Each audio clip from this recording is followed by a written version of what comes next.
Hello chess lover. Welcome back to Chessmate. If you are new to this channel, consider subscribing the channel. Also, press the bell icon, so that you won't miss any video which is being uploaded in this channel. In this video, we are discussing about Bobby Fischer Trap.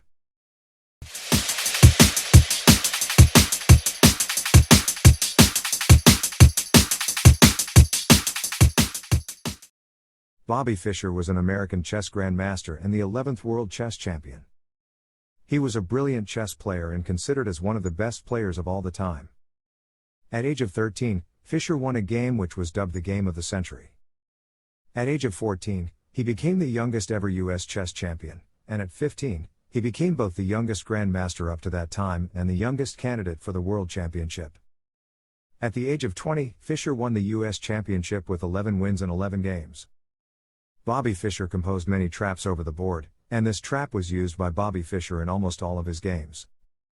Here I am demonstrating one of the traps which Fischer used against Sicilian defense accelerated dragonvariation. The game was played between Fischer and Reshevsky in 1958 at New York. Bobby Fischer often plays both e4 and d4. Here, he opened the game with e4. Reshevsky replied with c5. Now the Sicilian defense is on the board. Fischer played knight to f3, and planning for d4, in the next move to play open Sicilian. Black replied with the knight to c3. This is mainline. Fischer played e4. C capture d4. Knight capture d4. And g6. Reshevsky is going for accelerated dragonvariation. Fischer played knight to c3, which is a normal developing move. Black replied with the bishop to g7, and attacking the d4 knight. Since d4 knight is attacked twice, Fischer played bishop to e3, which is protecting the d4 knight, and developed his dark square, bishop, without losing tempo.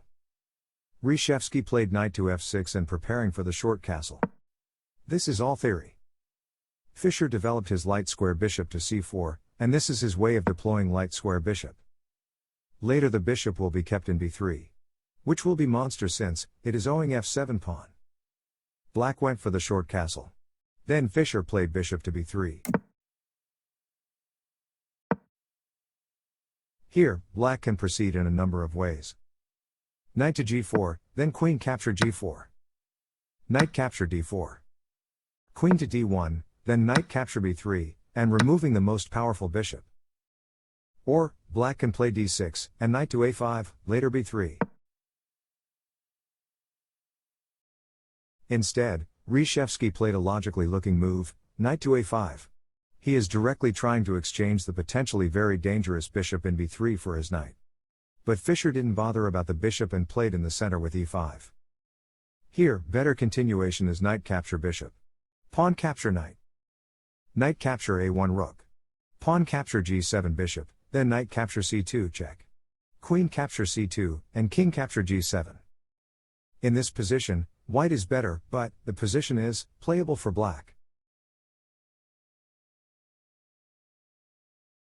The knight has only one square available, which is e8. If knight move to h5, then pawn g4 move will trap the knight. So Reshevsky played knight to e8. In this critical position, Fischer played a beautiful sacrifice. Bishop capture f7 check. Black can capture the bishop in two ways. That is, with king or with f8 rook. Either of the way, black will lose his queen or the game. Let us see king capture bishop first. King capture bishop. Knight e6, attacking the queen. The queen has no escape squares. Both the c7 and b6 squares are controlled by white pieces.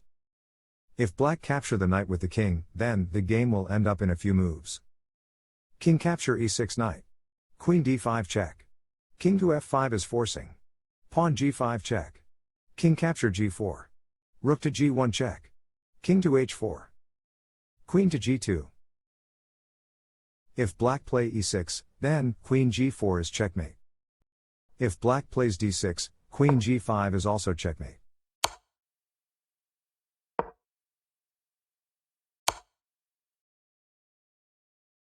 Let us examine rook capture bishop f7. Rook capture f7, knight to e6.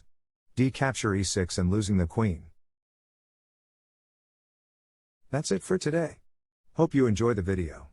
Subscribe to my channel, press bell icon. Share your valuable feedback and comments. See you soon.